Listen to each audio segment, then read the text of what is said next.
안녕하세요. 서울 힐링명상센터입니다. 오늘은 커플치유 샨티 출판사에서 나왔고요. 버트헬링거가 지은 그 부부를 대상으로 한 3일간의 가족 세우기 세미나를 정리한 책을 가지고 또 이야기해 보도록 하겠습니다. 오늘의 사례는요. 아버지의 첫 번째 부인을 대신하는 딸의 이야기입니다. 이 책에는 결혼과 연애에 대한 아주 다양한 사례들과 또 사랑의 질서에 대해서 이야기를 하고 있습니다. 먼저 결혼이라는 거는 굉장히 무서운 일입니다. 왜냐하면 내가 나쁜 배우자, 이상한 사람을 이제 배우자로 맡게 되면 이제 인생이 진짜 망할 수도 있거든요. 그래서 그런 우연부담을 감수하고서라도 내가 그 결과에 대한 책임을 지겠다고 선택하는 게 바로 이제 결혼이거든요.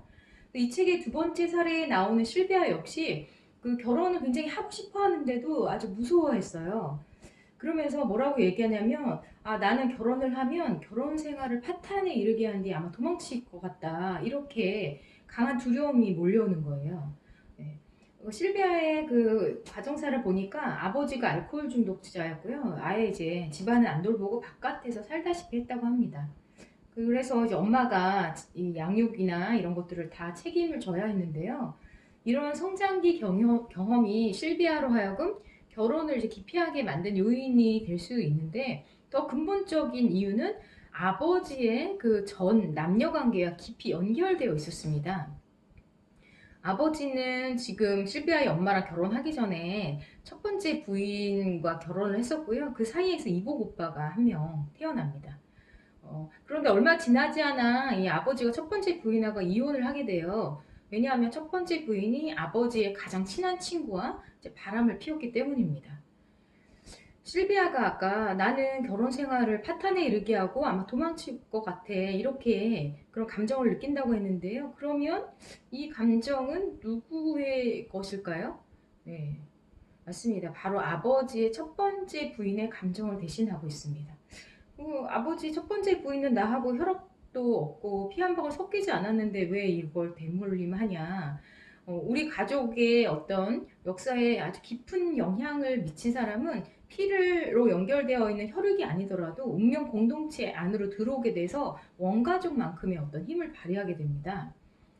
그 가족 세우기 형태장에서도 실비아의 대리인을 세우니까 아버지 옆자리에 바짝 붙어서 있는 모습을 보입니다.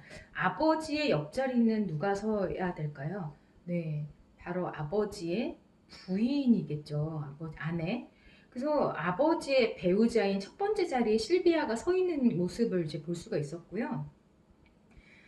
아버지 대리인도 이제 딸인 실비아를 보면서 이 딸이 제 아내예요 라고 대답을 합니다. 네, 아버지도 딸도 지금 서로에게 배우자를 투사를 하고 있습니다. 네.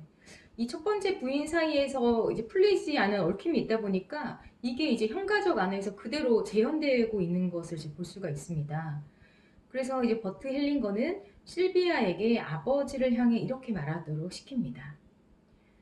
저는 아버지의 첫 번째 부인과는 아무런 상관이 없어요.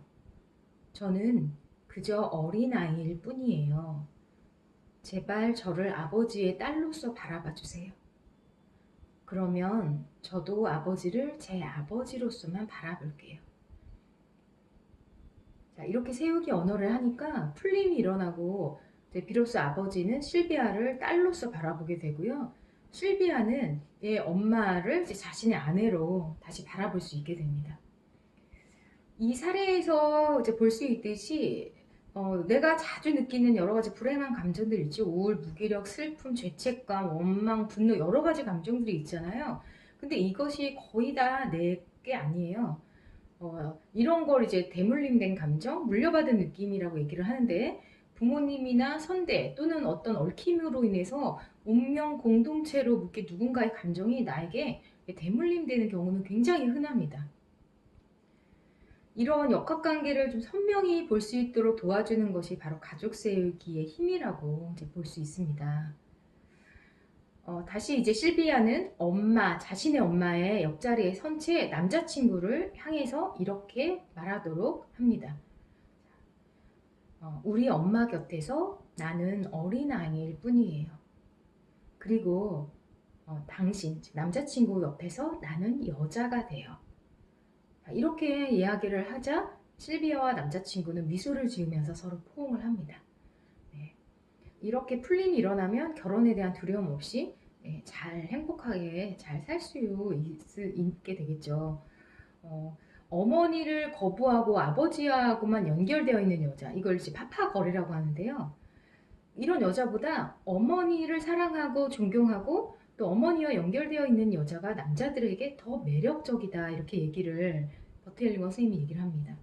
마찬가지로 아버지를 가슴으로 이해하고 받아들인 남자가 아버지를 거부하고 가슴과 영혼이 어머니로만 가득 차 있는 남자보다 더 매력적이다.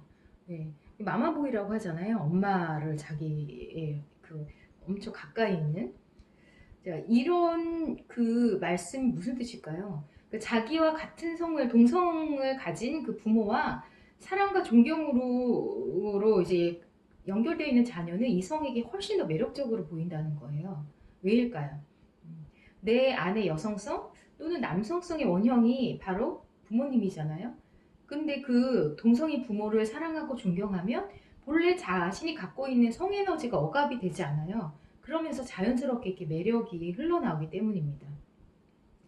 저는 이제 이 버텔링거 선생님이 글을 읽을 때마다 축구선수 박지성과 손흥민이 생각이 나요. 둘 다 굉장히 아버지를 존경하고 따르는 대표적인 유명인이라고 볼 수 있는데요. 두 분 모두 이제 월드 클래스 수준으로 어떤 성취를 이뤘고 많은 국민들의 사랑을 받죠. 한마디로 굉장히 호감형입니다. 힘과 권위가 있는 아버지의 든든한 응원과 지지, 그리고 그런 아버지를 사랑하고 존경하는 아들의 자리에 서 있었기에 이런 성취, 그리고 사람들의 사랑을 받는 게 좀 가능했을 거라고 생각을 합니다. 네. 자, 오늘은 다른 사람의 부모님의 전 남녀 관계에 관여하고 있음으로써 그 자신의 남녀 관계를 제대로 맺지 못하고 있는 딸의 이야기를 다뤄봤습니다.